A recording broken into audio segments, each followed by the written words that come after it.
Pois é, nós estávamos certos, este era um episódio duplo.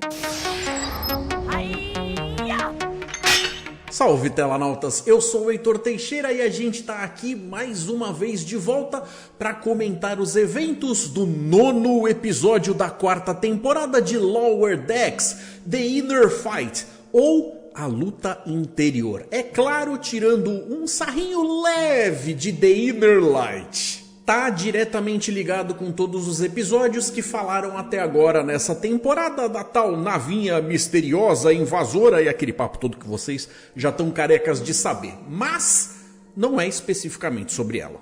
Então é um episódio que começa a amarrar uma coisa que a gente já viu em outros episódios dessa temporada, se bem que talvez seja até mais justo dizer outros episódios da série inteira.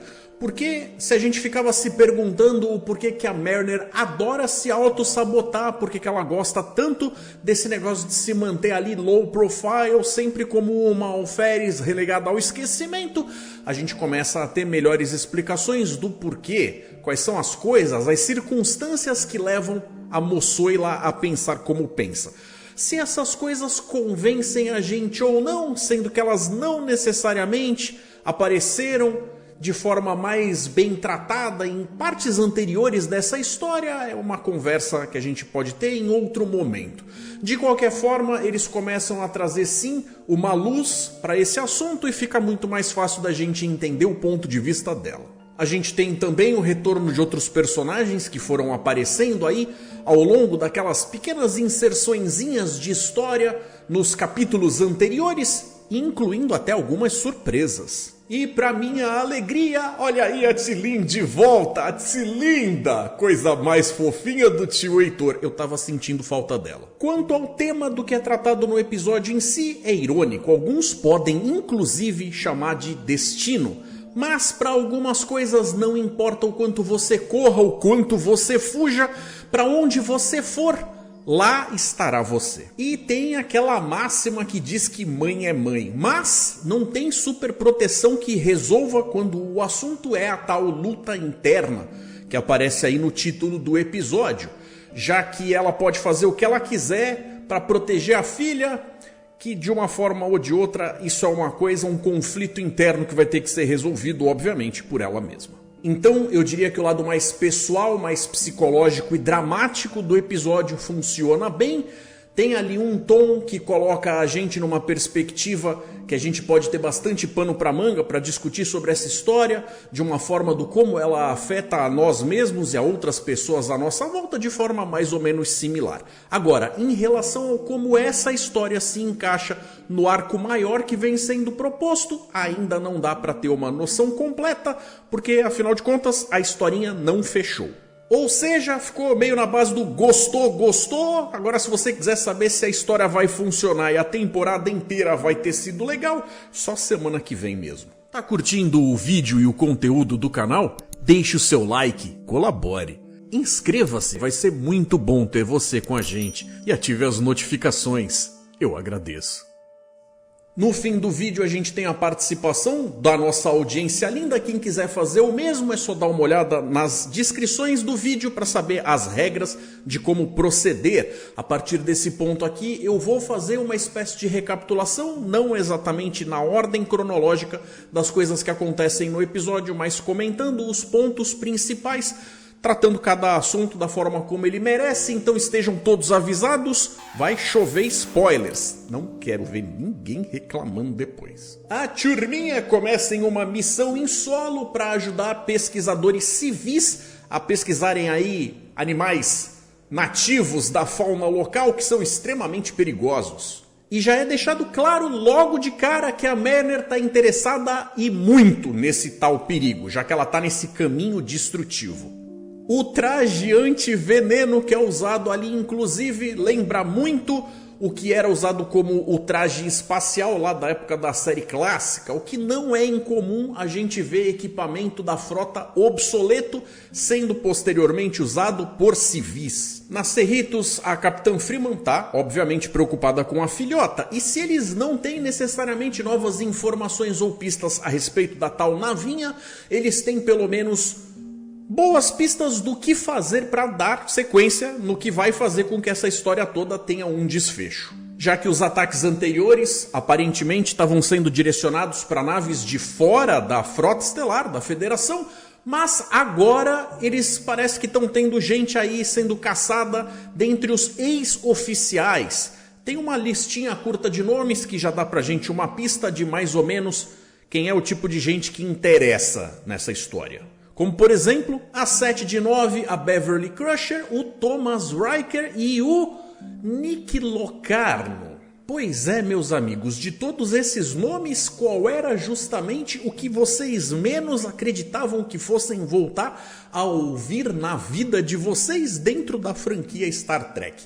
Nick Locarno. Vamos falar sobre ele. Nick Locarno foi um personagem vivido pelo Duncan McNeil, Robert Duncan McNeil, lá na nova geração, quando a gente teve o próprio Wesley Crusher entrando de vez da academia, e enquanto ele estava frequentando uma patotinha meio de elite lá e tal, ele se envolveu com uma galera que fazia testes e treinos de pilotagem, aquele negócio todo, e aí o cara demonstrava que, apesar de ser um cara que mandava muito bem naquilo que se propunha, que era justamente a posição de piloto, conseguindo lidar com os caças e tal, para fazer manobras de demonstração, em shows aéreos e tal, ele também era o tipo de pessoa que não tinha necessariamente um comprometimento voltado com regras. O que fez com que eles, ao improvisar uma manobra lá, meio fora do que era permitido fazer, colocaram a tripulação em risco e acabou causando a morte de um dos integrantes do grupo, o que acabou dando lá até uma corte marcial e tal, que o Wesley acabou conseguindo se safar, foi inocentado, mas o cara não. Esse mesmo personagem é o personagem que deveria ter sido o personagem piloto da série Voyager. Tanto que o Tom Paris foi interpretado exatamente pelo mesmo ator, Robert Duncan McNeil. E aí o que eu vou dizer agora é o que consta nas pesquisas que eu fiz do porquê que na época ele não era simplesmente o Nick Locarno. Aparentemente teve lá um problema com algumas coisas como direitos autorais, onde eles queriam sim usar esse personagem como se de repente ele fosse receber uma espécie de perdão e poder fazer parte daquela missão que a Voyager estava se encontrando para poder ir atrás dos Maquis nas Badlands. O lance todo é que por causa desses motivos aí, dos direitos dele estarem atrelados com quem escreveu ele pela primeira vez, aparentemente resolveram chamar de volta o ator, mas entregaram um personagem quase que completamente novo para ele, sendo que o Tom Paris é uma releitura muito clara e escarrada do Nick Locarno. É quase como se eles tivessem pego o personagem que fizeram lá atrás, mudaram o nome para poder usar e evitar de pagar um dinheirinho aí para quem merecia essa grana. Tremenda sacanagem, na minha opinião. O que é estranho pra Chuchu, porque no fim das contas, ó o Nick Locarno aqui. Então se esse assunto ainda existe, alguém andou recebendo uma graninha para poder colocar ele aí. O que pode ser usado como uma espécie de desculpa ou explicação é que é muito mais barato ou plausível trazer esse personagem de volta para 2 episódios, sendo que provavelmente ele vai estar nesse e no que vem depois, que fecha a historinha, do que necessariamente ser um personagem recorrente de uma série inteira com 7 temporadas e um bocado de episódio. Então, se os outros personagens daquela lista dos perseguidos estão sendo procurados por outras naves da Federação para que possam ser protegidos e tudo mais, a Cerritos ficou encarregada de encontrar justamente o Locarno. Coisa essa que a Capitã Freeman, obviamente, não quer que a filha vá, porque vai ser uma missão que, apesar de não ser assim tão, ó meu Deus, perigosa, ela pode dar umas ideias erradas para a menina e fazer com que ela queira se enfiar em problemas que são completamente desnecessários, fazendo com que a capitã, então, conversando com o pessoal na reuniãozinha, peça lá algumas sugestões, para qual ela acaba recebendo aí a ideia de a gente pode cuidar de uma determinada boia meteorológica num outro lugar lá, que também é aquele negócio que é tipo um passeio no parque, não vai acontecer nada porque é tranquilo, mas a gente faz ela acreditar que vai ser super perigoso, porque senão ela não vai nem querer vir. Pois é, meus amigos, lembram do que eu falei sobre destino? É bem aí que o episódio se divide em 2 tramas separadas. Uma com a turminha indo ver a tal boia em órbita de Cherbourg e a Cerritos indo para Nova Exton para tentar ver se consegue informações a respeito do tal do Locarno. E aí, meus amigos, uma coisa eu tenho que confessar. Apesar da própria Capitã Freeman já ter feito um bocado de burrada e coisas que a gente questiona a capacidade de comando dela ao longo da série, nessa temporada aqui a mulher tá mandando muito bem, fazendo ótimas escolhas e se destacando na posição praticamente ali de alguém que cuida do que precisa ser cuidado. Palmas pra ela. A mulher, ó. Então, concentrando as coisas que envolvem esse lado da historinha, vou contar o que acontece com o pessoal da Cerritos primeiro, já que ao chegar nesse lugar a gente vê que é um lugar ali não necessariamente sem lei, mas que não curte muito as leis da frota e da federação, não gostam muito deles, tem birra e vão fazer de tudo para atrasar a vida do pessoal que está descendo para fazer essa missão. O que precisa, obviamente, de uma abordagem com outros olhos, com outras táticas.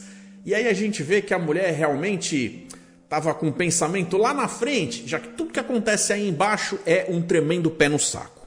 O que, quando a gente vê como ela resolve a situação, vem de fato como uma surpresa. Eu não vi aquela chegando, já que a gente olha e fala, olha aí, veja você, funcionou e me convenceu. O que, diga-se de passagem, é mais importante. Porque colocar o engenheiro Billups disfarçado com uma coisa aí meio parecida com um caçador de recompensas à la Star Wars foi, no fim das contas, a pedida mais certeira. Mas, é claro, ao longo do episódio a gente vê eles sendo Lower Decks como o Lower Decks gosta de ser, fazendo todo tipo de referência e mostrando coisinhas que só os fãs mais da antiga vão notar nas entrelinhas, como por exemplo, mostrar o bar do Muds, que já vem desde lá da série clássica, fazendo das suas e deixando o seu nome preso com a franquia. A gente vê também, emprestado do segundo episódio, o episódio do Baylock, onde a gente via a tal da primeira federação, que nunca mais vi tocarem nesse assunto depois. Seria interessante, inclusive, aonde aquele boneco lá, aquele dummy, dessa vez, veja você, como um alienígena de verdade, com bracinhos, órgãos internos e tudo mais. Já a patota da Mariner, que foi lá dar uma olhada na estação meteorológica da tal da boia, que deveria estar super tranquila, porque aquela missão de perigosa não deveria ter nada. Mas como eu tô tocando nesse assunto desde o começo, o papo do destino, lá fora tava a tal ave de rapina, que resolve vir ver o que tá pegando, atacar eles, e aí quando eles percebem que o bicho vai agarrar, a Tendi acaba fazendo lá o teletransporte de última hora para a superfície do planeta. E em solo, quem é que tá lá embaixo? Todo mundo. Ou todo mundo, a gente não tem certeza se é exatamente todo mundo, porque a gente viu destroços sendo deixados para trás toda vez que aquela navinha fazia lá os seus ataques. Mas as tripulações das naves daquelas espécies todas parecem estar por aí tentando lutar pelas suas sobrevivências, fazendo seus conchavos ali, suas alianças temporárias de última hora. E veja, é o destino. Todo mundo tão pertinho, todo mundo tão juntinho, de um planeta tão grande, que a Tendi podia ter se teletransportado para basicamente qualquer lugar, foi colocar eles ali do lado do resto da galera. Se vão arranjar um jeito de fazer a explicação ficar mais fácil de entender depois, vai ser depois mesmo, porque por enquanto a gente não teve isso não. E de todo mundo que desceu, aparentemente o Klingon que a gente vê, meio no singular mesmo, é aquele rapaz Klingon que a gente tinha visto no episódio da segunda temporada das 3 naves, que inclusive é o episódio que coloca também na tela a T'Lin pela primeira vez. Então ele é do resto da galera, aquele que tá aí, meio que lutando para se tornar o grande predador de todos, tentando fazer valer o medo e a enganação teatral para que os outros o temam. Curiosamente é comentado da vez onde aconteceu o ataque com os Pecklets, o que faz com que o pessoal da turminha comente entre si que todos eles estavam envolvidos na mesma situação. E aí mesmo que a T'Lin não tivesse na Cerritos naquela época ainda, ela também participou daquele evento. E procurando abrigo, eles encontram uma árvore gigantona, na qual eles sobem e lá de cima eles até conseguem meio que tecer o esboço de um plano ali, já que todo mundo tá pensando mais claramente do que a Mariner, aparentemente. É aí que ela, lutando contra a lógica, faz com que os amigos abram o jogo e falem pra ela a respeito de todo esse esquema que ela tá fazendo de ir contra a lógica, se colocar em perigo o tempo inteiro de forma completamente desnecessária. Ela fala, não, vocês estão viajando, não é nada disso. Mas é aquele papo, é o tipo da situação que é muito pessoal e intransferível, onde cada um tem que cuidar daquilo que passa pela sua cabeça de uma forma a organizar os pensamentos, sendo que não importa o grau de proximidade, ter os amigos por perto sempre ajuda e tal, mas às vezes eles não são as pessoas mais indicadas para resolver esse tipo de coisa. É bastante complicado, mas muitas vezes isso se mostra como sendo uma verdade. Já que em casos como esse, às vezes acaba se mostrando mais fácil se abrir com um estranho do que com os amigos mais próximos. Vai entender. Durante a noite ela não consegue segurar o facho e vai se enfiar em confusão. É claro, que mais que a Mariner ia fazer? Respeitar o planejamento do que a galera tá pretendendo fazer? Não, né? Então aí ela acaba partindo lá para ver o que ela consegue descolar de informação ou se enfiar em algum outro tipo de confusão. E é bem aí que ela acaba enfrentando o tal do guerreirinho Klingon lá, onde eles começam a quebrar o pau. Aí basicamente uma chuva de facas de cristal acaba interrompendo a briga deles, sendo que eles são obrigados a se colocar numa caverna para se proteger, fazendo ali meio que uma trégua temporária, e na calmaria acaba vindo o diálogo. Olha aí, Star Trek promovendo a solução das coisas através da conversa. Quem diria, não é mesmo? Então acaba rolando que ele vê nela todo um lado ali de um espírito de guerreira e dá pra ela ali algumas explicações, faz alguns comentários que mostram que ele tem uma visão filosófica muito parecida inclusive com a do próprio Worf. Quando a gente pensa nos Klingons, às vezes a gente pensa neles como um bando de hooligans sem cérebro e tal, mas a gente tem que lembrar que nem todos são assim. E é justamente ele que reconhece então a luta interna dela. A pergunta que acaba ficando, obviamente, é: que luta é essa então? Para responder isso a gente tem que voltar mais uma vez lá para a nova geração, naqueles episódios onde eles estavam inserindo a ameaça cardassiana, onde a frota estava tentando receber algumas informações do seu setor de inteligência e tal, e aí eles acabam utilizando uma bajoriana para fazer uma missão de coleta de dados, onde a Sito, que fez academia junto com a Mariner, elas eram muito amigas, mas a Sito acabou se formando antes, acaba sendo enviada numa missão no qual ela é basicamente morta pelos cardassianos. Sendo que nessa época a gente ainda tem a ameaça dos Borg bastante presente. Foi uma época que fez com que todo aquele aspecto mais científico da frota começasse a ser trocado por um esquema muito mais bélico militar. E aí a explicação acaba sendo bem essa mesmo, como a Mariner tinha bastante amizade com a Sito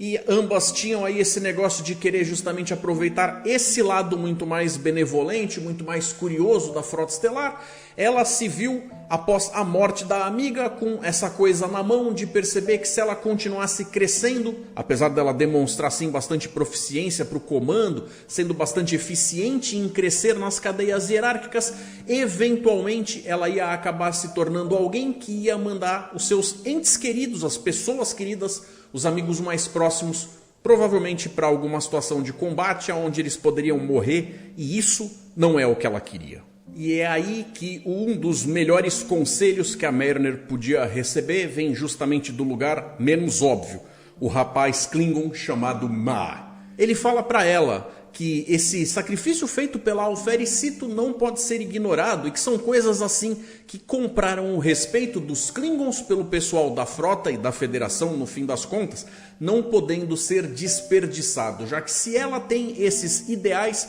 de pesquisa e tudo mais, foi justamente a morte da amiga que aconteceu para garantir que ela tivesse o direito de ainda continuar fazendo esse tipo de coisas na vida. Foi um discurso muito bacana e que não deve ser levado de forma leviana, mesmo a gente estando recebendo isso em uma pílula dentro de uma série que basicamente é mais comprometida com comédia, porque essa partícula de informação de cômica não teve nada. Então, depois que a chuva para, com a mente mais calma, a Mariner acaba mudando o plano dela de ataque para algo um pouco mais construtivo, vejam vocês, através do diálogo. Na tentativa justamente de fazer com que Romulanos, Binários, Orions, Cardassianos, Ferengs estejam sendo colocados para trabalharem juntos em prol da mesma causa. É claro que a Tendi acaba, em algum momento, usando um pouquinho da influência dela para dar um empurrãozinho para que isso possa acontecer. O discurso da Mariner foi muito bacana e até meio óbvio. A gente podia esperar que viesse de qualquer integrante da Frota Estelar que tem os seus ideais no coração, mas como seria impossível ela ter feito um discurso desses enquanto ela estava presa no estilo mental que ela estava funcionando anteriormente, ao fazer isso acontecer aqui, a gente vê que pelo menos tivemos algum progresso. Então, quando essa galera tá basicamente comprando a ideia de se unir e tentar fazer com que essa estaçãozinha que é ligada com a boia meteorológica funcione como uma espécie de enviador de pedido de socorro, a Mariner acaba sendo abduzida. Então, na ausência dela ao ser teletransportada, alguns ali acham que aquilo é alguma espécie de engodo da Federação, algum plano para poder trair eles e tal, aonde o Ba'a, o tal Klingon, rapaz jovenzinho guerreiro, põe a mão no fogo por ela dizendo não, ela é honrada. Eu tenho certeza que se nós nos juntarmos, a gente vai descobrir o que aconteceu com ela e vamos resolver isso aqui. Então, foi uma cena tremendamente interessante que foi construída em cima daquele espírito de Star Trek que a gente tanto gosta. Ela então, por sua vez, foi parar justamente na navinha, veja você. E quem é que tá lá com ela? O Locarno, dublado inclusive pelo próprio Robert Duncan McNeill. Mistérios. Quando a coisa vai engrenar, eles cortam o episódio deixando a gente com aquele gostinho de quero mais, esperando pelos eventos que devem trazer um desfecho para essa historinha aqui na próxima semana. Então, como eu falei antes, as coisas que foram plantadas do ponto de vista psicológico e pessoal funcionaram muito bem para mim. Eu acho que eles tiveram boas escolhas, tiveram bons momentos dramáticos ali. Agora, se a história vai fechar de uma forma que vai me convencer e fazer com que todo esse arco da navinha tenha valido a pena, boa sorte para eles na hora de contar a motivação dela. Tendo tudo isso dito, então, nós chegamos finalmente no Momento dos Telanautas, onde a gente vai dar uma olhada no que o pessoal de casa tem a dizer sobre os eventos do episódio da semana passada. Onde o Carlos Toshi comenta: já comecei sendo chato e achando ruim a ausência da T'Lin, mas rapidamente fui capturado pela sensação familiar de um episódio de caverna em Star Trek, e amei a trama também, me remeteu ao livro Kobayashi Maru. Li há muito tempo, mas foi onde me apaixonei pelo Sr. Sulo, descobrindo que ele era campeão intergaláctico de esgrima e em um trecho belíssimo em que ele velejava com seu avô. Cada flashback trouxe referências de grandes ficções científicas dentro e fora da franquia. No final do episódio, fiquei com aquela sensação boa da valorização da amizade que Star Trek sempre me entregou, especialmente nos filmes do elenco original. E estou empolgado para o final da temporada. Carlos, exatamente. Essa série tem nessa quarta temporada se parecido mais com Star Trek do que, para mim, ela se parecia antes, trazendo pequenos detalhes que aquecem o meu coração de uma forma muito positiva. E sim, também estou muito curioso para saber como eles vão fechar essa historinha aqui. E olha aí o Mauro Duarte também se manifestando. Esse não é o episódio de Lower Decks que ganharia as notas mais altas, mas eu achei que é um dos que mais se aproxima com o conceito de humanidade que o Gene Roddenberry propôs em Star Trek The Original Series. E os Vendorianos agem como se fossem os representantes desse estilo otimista do Gene Roddenberry. Observação, seria interessante ver como eles seriam feitos em live action. Mauro, exatamente. E olha, vou falar um negócio pra você. Hoje em dia nós temos tecnologia suficiente para fazer isso acontecer em tela, em live action, sim. Então, dedo positivo do Heitorzinho, Eu aprovo, quero ver também. E o Eduardo Alex pergunta: vemos nesse episódio que a situação toda foi montada pelos vendorianos para fazerem um tipo de experimento social. Se formos pensar por esse lado, que outros episódios da franquia você acha que se encaixariam nessa situação? Eduardo, 2 episódios que me vêm à mente de forma bastante rápida seriam o episódio Arena, lá do Gorn na série clássica, onde a gente tem aquele personagem Metron, que é basicamente um ser super evoluído tentando entender ali de forma isenta o que está acontecendo nas formas de proceder dos 2 capitães de nave.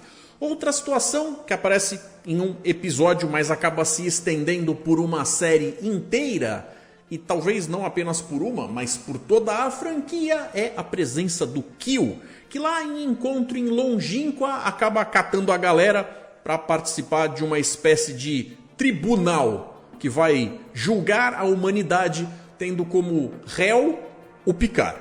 Existem, é claro, outros tantos exemplos de situações onde a gente vê formas alienígenas curiosas com a forma como a galera se comporta, para tentar ver se é parecida com a deles, para ver se eles têm uma certa compatibilidade na forma como eles vão interagir, talvez até funcionando como uma espécie de porta para aquilo que eles consideram como os pré-requisitos dos primeiros contatos deles. Então não é novidade aqui, mas de qualquer forma foi mais uma vez uma coisa bacana que encaixou legalzinho. Então é isso, galera, acho que eu falei sobre tudo que era mais relevante, creio que não esqueci de nada. Se eu esqueci, por favor, coloquem aqui nos comentários, quero ver o que vocês têm para dizer a respeito de tudo isso que aconteceu nesse episódio aqui. Então fiquem aí com 2 sugestões, a gente se encontra em breve. Um forte abraço, galera, e até mais.